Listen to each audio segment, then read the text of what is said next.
Alright, so today the plan is going to be to work on the 8.8. We have actually already narrowed one. It's under my blue 4-door that my dad and I are building. Works great. The plan is to get the second one back here, set in front of the shop, and start prepping it to get it cut down. I'm going to try and cover a lot of things that we've discovered for it that are easier than what the online forums are telling us to do. But I'm going to try and get everything covered because there seems to be quite a few people that I know that were interested in the rework but weren't quite sure how to go about it. So I guess we're going to dive right into it.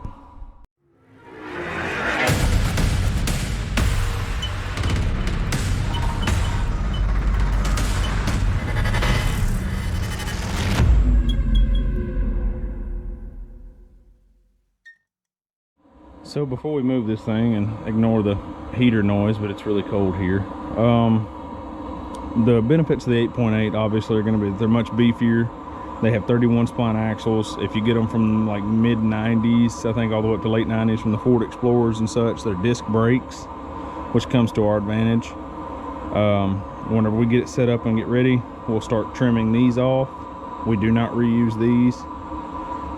We'll take the backing plates off. It's already been stripped down. We'll take all of this off. We'll throw stuff like this away because we don't use these brake lines. We didn't. I don't know if other people did, but we found a little bit of an easier way. And we'll start getting it prepped to measure out from the third member and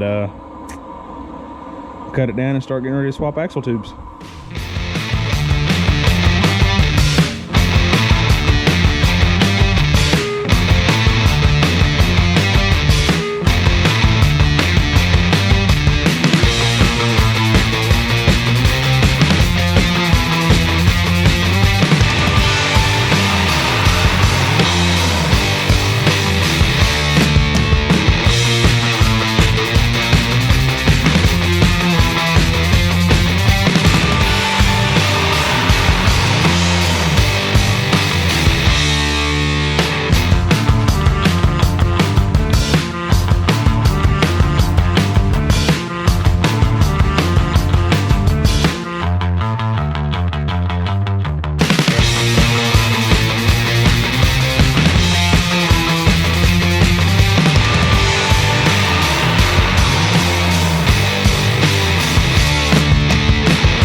Alright, so after taking the perches off, we're going 8 inches out from the center chunk.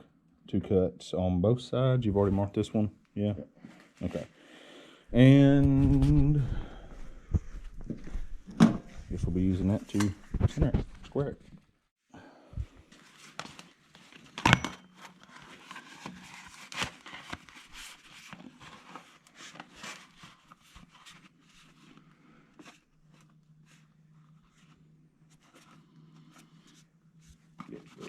Yeah. Right there's your soapstone. Where's the soapstone? Oh, it is hanging.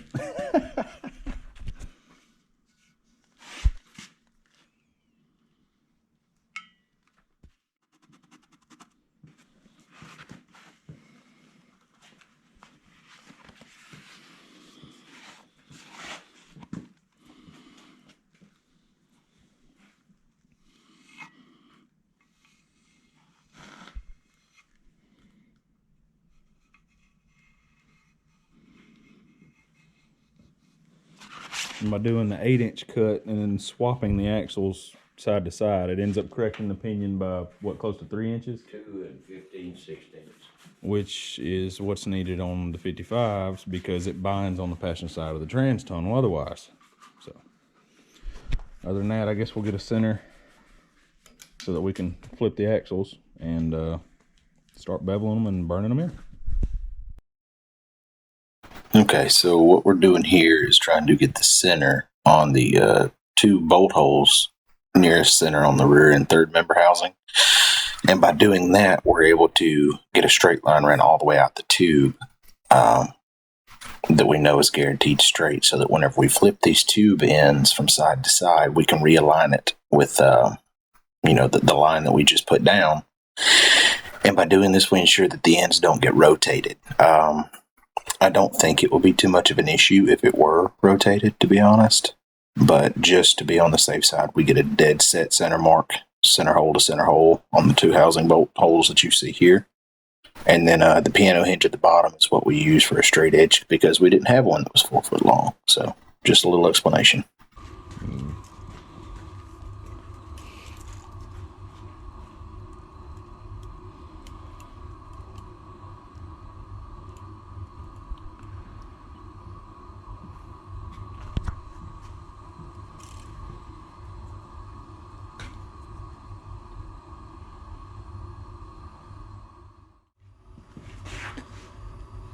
Okay, we'll...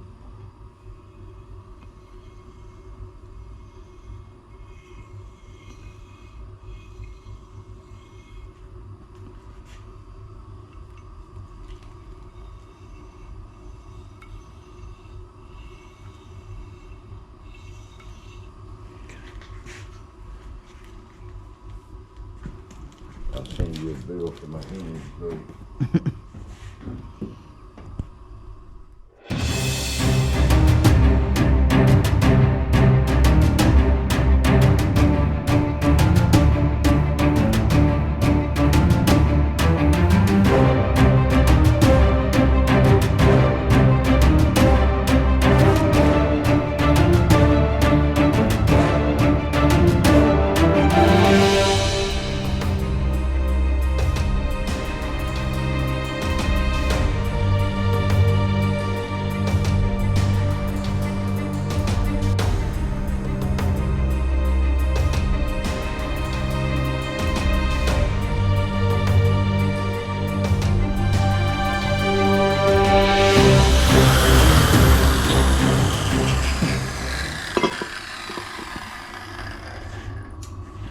This goes on this side, and this goes over here.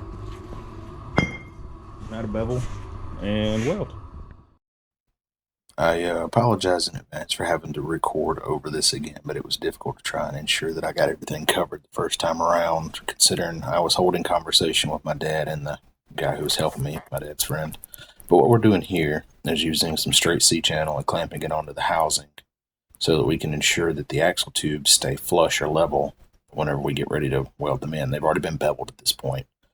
I do understand that this is not what most people would consider the 100% right way to do it. I do have a narrowing jig for a 4-9 in the corner. I have narrowed rear ends with the 9 before. I'm sure we probably could have utilized it to mock this up as well, but this worked perfectly fine. It's been tried and true in the blue car already, and it's given us no trouble. Plus, I wanted to kind of cover this from a DIYer's perspective in case somebody didn't have the money for a $700 jig. This was much, much easier, and it works quite well. So that's what we're doing at this point. It's getting it lined out and ready to burn in. Too bad you can't weld up stupid, Jerry. Yeah, the line is almost perfect right there.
One side down, one to go.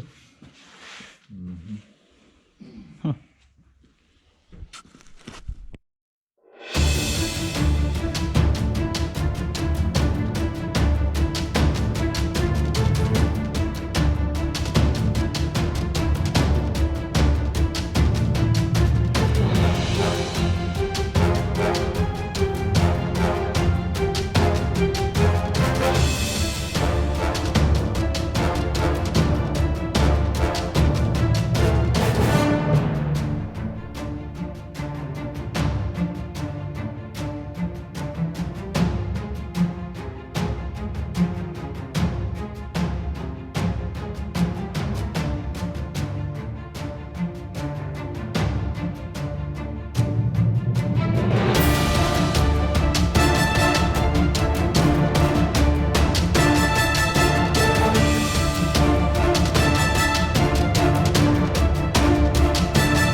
So at this point, the housing is put back together. It's burned in.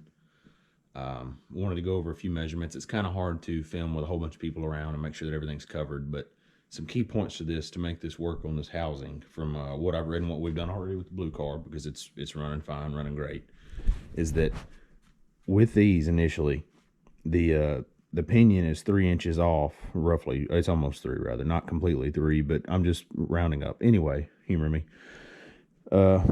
Theoretically, an equal 3 inches off, and it's too far to the passenger side of the car to where it'll bind in the transmission tunnel over the slightest bumps. So what we do is we measure 8 inches out on both sides and cut the tubes as cleanly as possible. We use pipe wrap, ring it with a Metabo so it doesn't expose it to too much heat, and then we bevel both ends down. If you take a measurement from here to here, I want to say this side originally is 20 inches, or just a 30-second off, and this side is 17, right at it. But you want to measure the side that was 17 with the new end on it, and it should equate right at 20, and then vice versa. This should be 17, so that way it brings your pinion 3 inches or right at it to the driver's side. I think where I last left off, we just welded the tubes up after having them cut.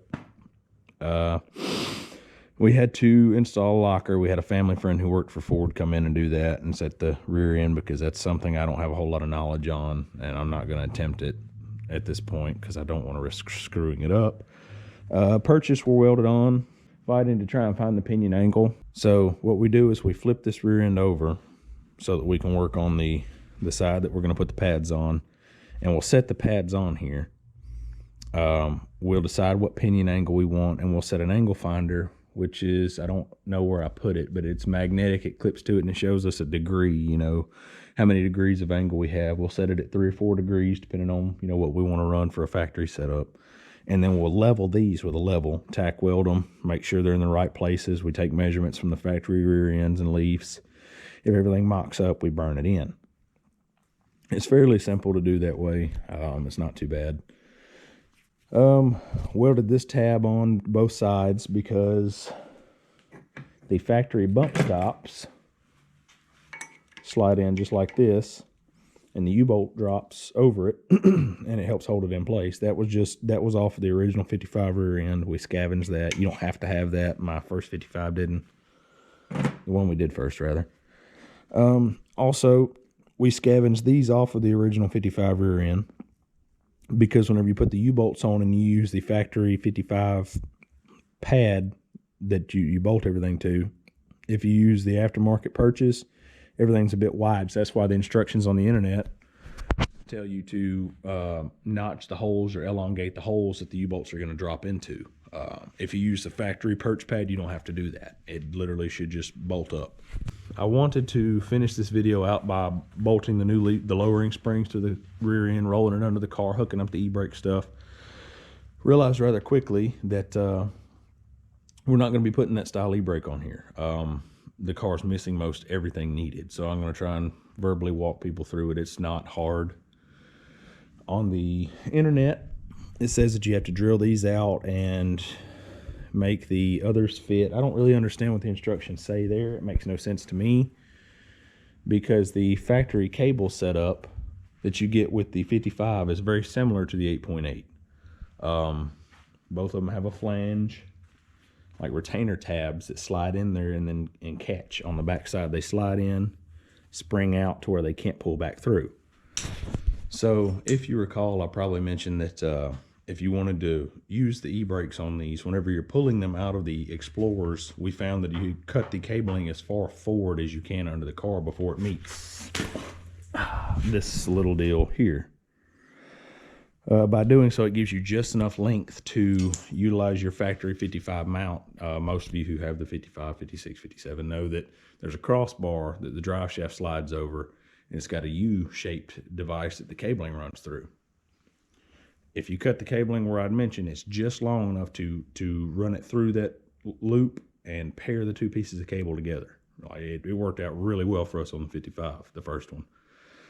The trick to getting these to work, from what we found, is that you'll want to steal the cabling itself, which is this piece, the spring and the cable, out of this. So you'll want to cut it right here, work the cable out of that housing, work the cable back into the factory 55 housing.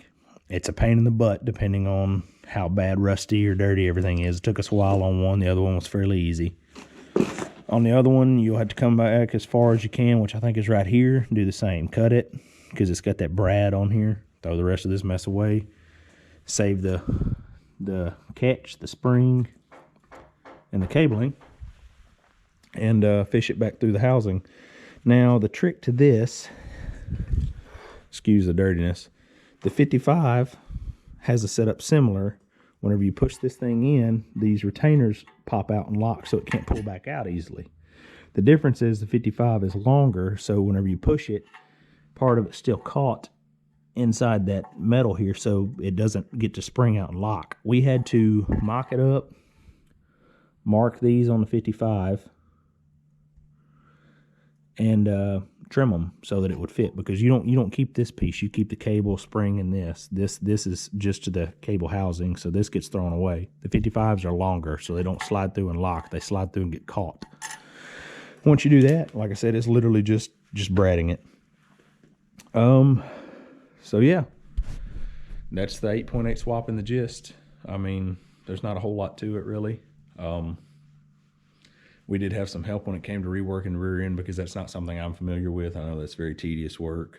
It's just something I never learned.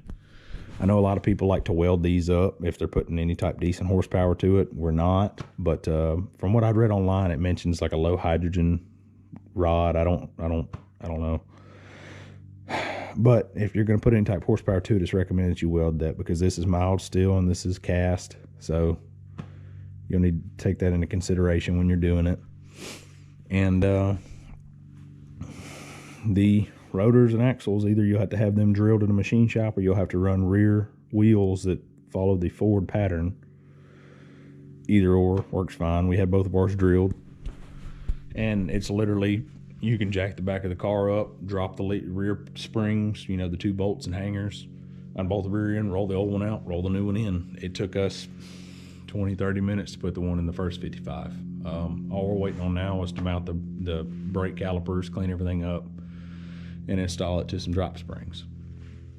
As you can see, the Nomad's a bit of a mess. It's torn down.